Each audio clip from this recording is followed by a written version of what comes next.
चित्रकार, गायक, दार्शनिक छला, चित्रकार एवं इंजीनियर वो छला, लेकिन बाबा एवं अपहट भाषा में मैथिली पढ़ावता संबदा बहुत आयामी शहर के बाबा बनियम और खंडहर के बाबा विद्यापति इस पावन में शुद्ध मैथिली में बोल पाता, लेकिन मेरा मातृभाषा नहीं है और आज के इस दिन में बोलते समय कुछ ऊपर नीचा हो जाए, मैं ऐसा धृष्टता नहीं करना चाहता हूं। अत्यंत ही बधाई और शुभकामना देना चाहता हूं विद्यापति ट्रस्ट के सभी साथियों को, त्रिदेव मिश्रा लगाए सभी भाइयों को, चंद्रमोहन चौधरी लगाए सभी भाइयों को। ये आप लोगों ने इस पर्व को एक निरंतरता दिया है। उपस्थिति कम होना, ज्यादा होना, ये बहुत बड़ी बात नहीं है। बात यह है कि जिसकी शुरुआत आपने की थी उसको आप सतत रूप से, निरंतर रूप से आगे बढ़ा रहे हैं और आज 82 साल में भी आपने उसको निरंतरता दिया, इसीलिए आप विशेष धन्यवाद पात्र हैं। आपको धन्यवाद। जैसा कि सभी आदरणीय विद्वान साथियों ने, कविवरों ने बताया कि विद्यापति जी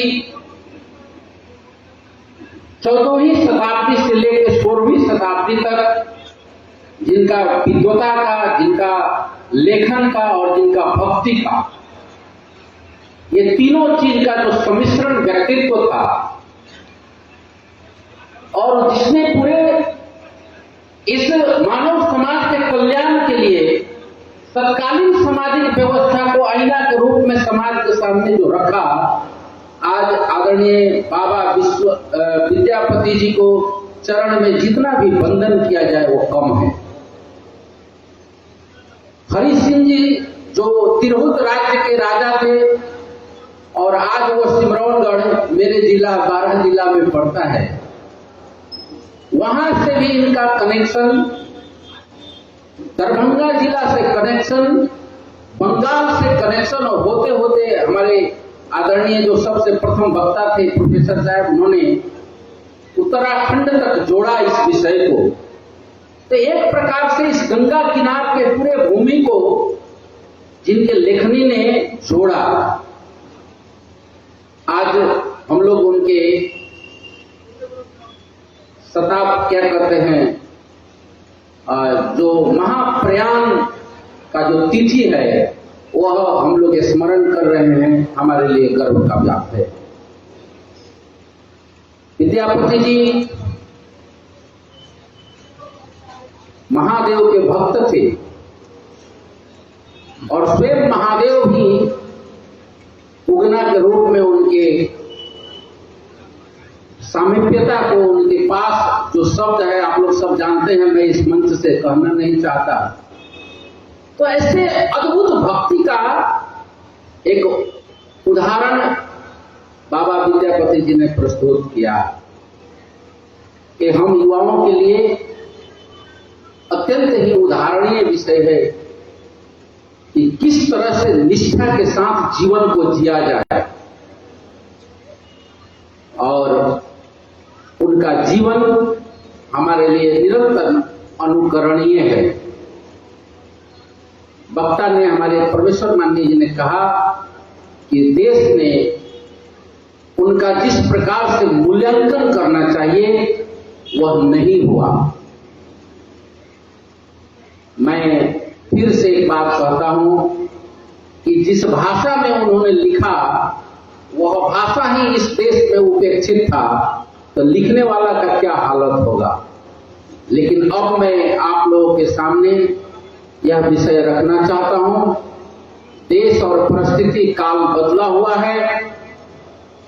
नेपाल के संविधान 2072 के धारा 7 में स्पष्ट रूप से लिखा गया है, हालांकि उसमें भी विभेद है। हम लोग इस बात को उठाए थे, उसी समय आदरणीय मोहन ठाकुर जी ने लिपिबद्ध करके हम लोगों ने उठाया था कि धारा 7 में एक बात लिखा है कि देवनागरिक लिपि में लेखिए को, देवनागरिक लिपि को नेपाली भाषा आज आजैदेखि कामकाज को राष्ट्रिय कामकाज को भाषा हुनेछ र अरू भाषाहरूको हकमा आयोगले सिफारिश गरे बमोजिम हुनेछ। हम लोग चाहते थे कि उस संविधान में यह लिखा जाए कि देवनागरी लिपि के नेपाली भाषा के तरह सभी राष्ट्रीय भाषा भी आज के मिति से कामकाज का भाषा होता तो ये बहुत बड़ी समानता का हक स्थापित होता। लेकिन कोई बात नहीं, उसी के धारा 2 में लिखा है कि नेपाल में बोली जाने वाली सभी भाषा, जिसमें मैथिली, भोजपुरी, अवधी, हिंदी लगायत की सभी भाषा हैं और सभी भाषा नेपाल के राष्ट्रीय भाषा हैं और इनका सम्मान होगा। तो जब भाषा का सम्मान होगा तो भाषा पर लिखने वाले सभी आदरणीय महानुभाव का भी सम्मान होगा और उसमें विद्यापति जी सबसे अग्रणी स्थान पर रहेंगे और उन्हें सम्मान दिया जाएगा। राज्य के द्वारा सर्वाधिक और पूजनीय जो सम्मान है वो बाबा विद्यापति जी को मिलेगा। ऐसा हम लोग प्रयास करने का आपके सामने मैं वचन देता हूं, प्रतिबद्धता करता हूं। ज्यादा बात, ये क्या हिंदी, क्या भोजपुरी, क्या मैथिली, क्या ये बज्जिका, क्या कोई भाषा, इस पूरे भाषा के कलेजा को अगर आधा वाक्य में विद्यापति जी ने जो लिख दिया कि देसिल बयान सब जन मीठा, जो हम अपने भाषा में जो बोलते हैं उससे मीठा संसार का कोई चीज नहीं हो सकता है। तो इसी बात के साथ मैं उन्हें फिर से बाबा विद्यापति जी के चरण में नमन करते हुए, साउथ एशिया में, दक्षिण एशिया में बहुत अन्य भाषा भाषी भी उनको अपना ही मानते हैं और विश्व साहित्य में भी उनका स्थान, आदरणीय स्थान है।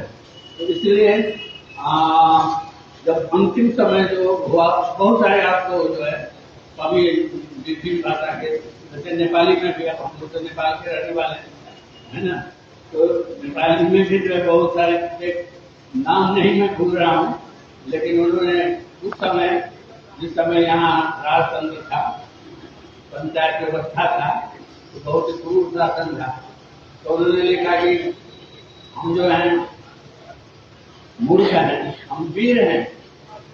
क्यों? क्योंकि हम मूर्ख हैं। हम मूर्ख हैं इसीलिए तो हम वीर हैं। हम दुनिया के लिए लड़ते हैं, बाहर जाते हैं, अपना खून बेचते हैं, लेकिन अपने समाज के लिए, अपने देश के लिए नहीं लड़ते। तो ऐसे बहुत सारे कविता जो है मैंने हम लोग पढ़े हुए हैं।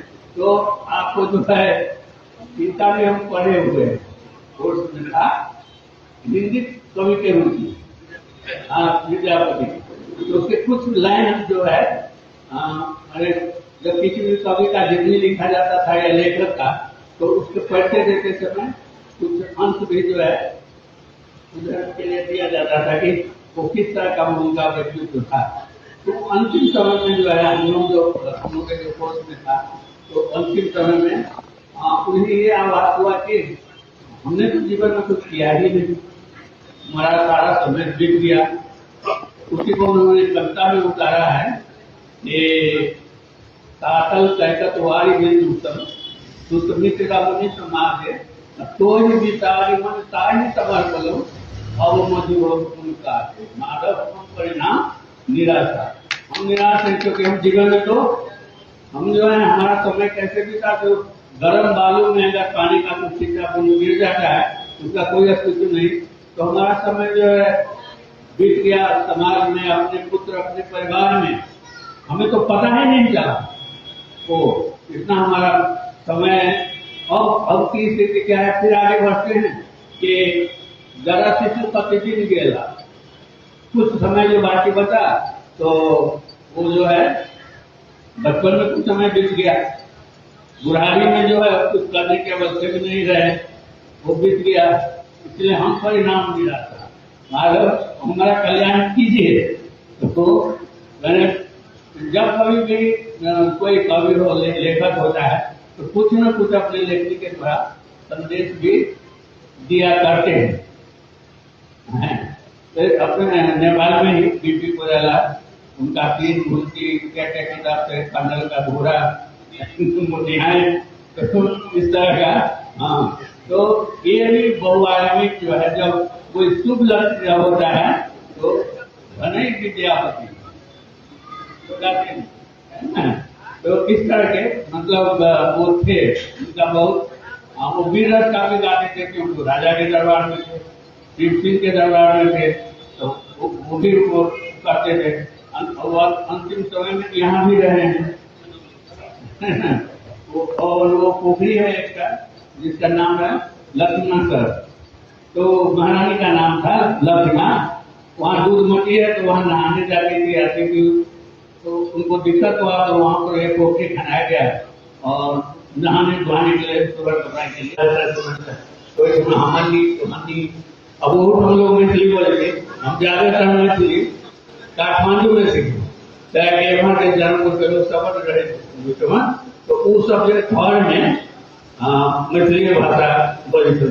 बाहर चाहे नेपाली भाषा, हालांकि नेपाली भाषा नौकरी के भाषा थी, मैथिली भाषा नौकरी के भाषा नहीं। हाँ, तो उसका से जो लोग कहला तो क्या करिए मने कमे चलेगा खाली बटिया कर सके। हाँ, बोला अब जाए मधेश, हम मधेसी